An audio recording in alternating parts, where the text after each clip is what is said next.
Stretching across Central Africa, the rainforest of the Congo is the second largest on Earth after the Amazon. It is home to around half of Africa's biological diversity. Many of its plants, animals and birds are found nowhere else on Earth.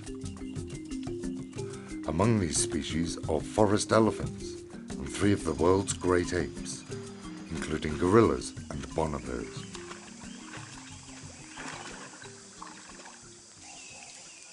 Tens of millions of people depend on this forest for their way of life.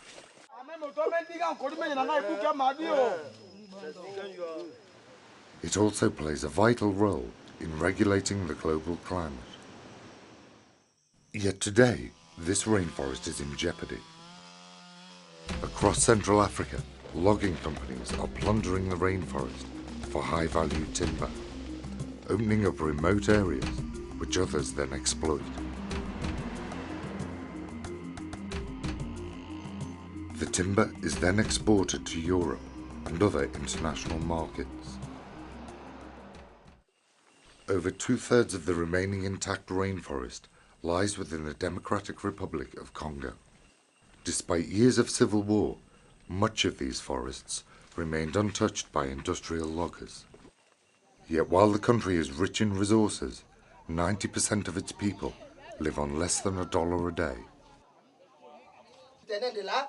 The return of peace and recent elections mean that there could now be a unique opportunity to ensure that this rainforest is conserved for future generations.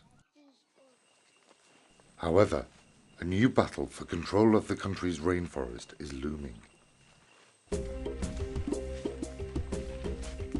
The World Bank, by far the largest donor to the DRC's national budget, sees the country's natural resources as a way to kickstart the collapsed economy and lift its people out of poverty. But recent Greenpeace investigations show that industrial logging is failing the people of the DRC. Greenpeace met villagers in Bandundu province in the west of the country. The villagers told us that they welcomed the logging companies when they first arrived.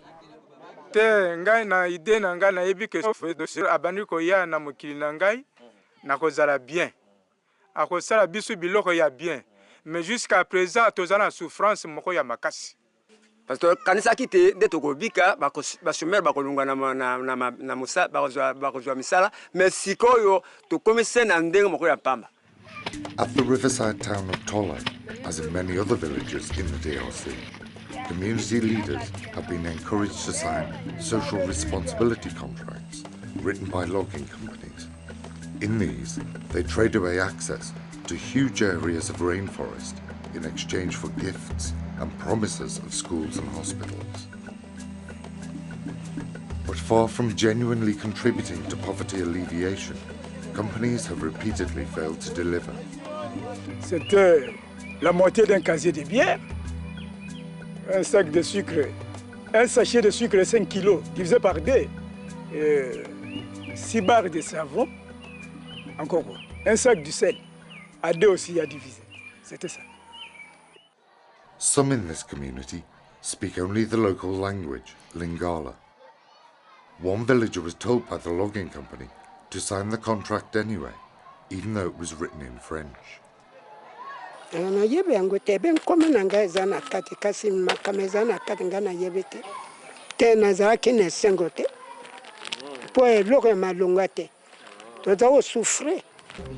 Most landowners simply don't know what their land is worth, and as a result are paid next to nothing for access to their forest. Meanwhile, World Bank reforms to the tax system are also failing.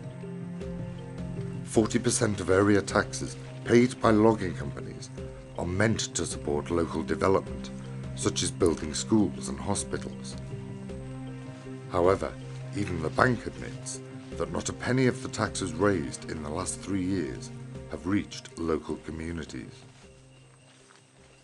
At a clinic in the village, the families stay in a derelict ward. Without adequate medical equipment, the local nurse has to work alone for thousands of patients in the area. Nous manquons des matériels comme des éponges, des lits pour mettre les malades en observation, des médicaments qui sont convenables pour traiter des maladies, des ventouses pour la maternité, des gants, d'autres choses. Oui, nous manquons beaucoup. C'est un grand centre, mais il manque beaucoup de choses. In addition to the absence of local investment, there is also a complete lack of regulation. Local authorities are inadequately trained or equipped to enforce the law. Poorly paid officials frequently have no means of transport, making it virtually impossible to control the logging industry. Tambola na misala na bisu mingi ozokomona kaka ba distance ya ndenge boy kotambola na makolo ezali mer à boire.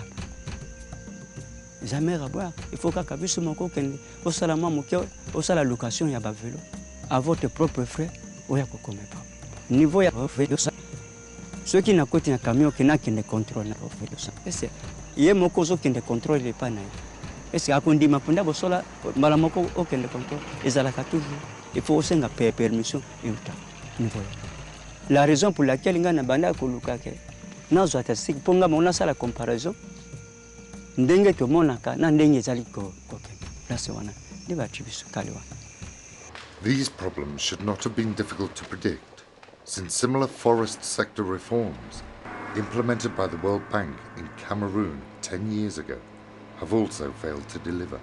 The concession model that is currently being developed in Central Africa do not lead to development. What we realized in a study carried out in Cameroon in 2006 in 4 different areas was that there is very little and sometimes very often no socio-economic benefit for the communities.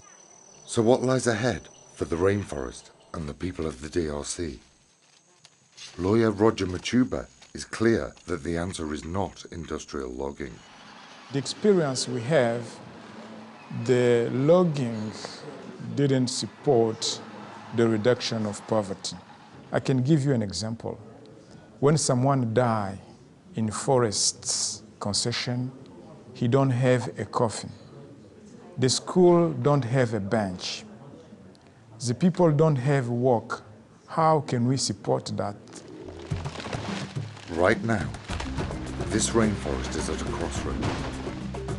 Over the next few months, critical decisions are being made by the World Bank and the government of the DRC. Industrial logging could become the dominant activity, leaving a trail of environmental and social problems. Or the DRC government and international donors could recognize that this model has failed and that we urgently need to develop alternative solutions.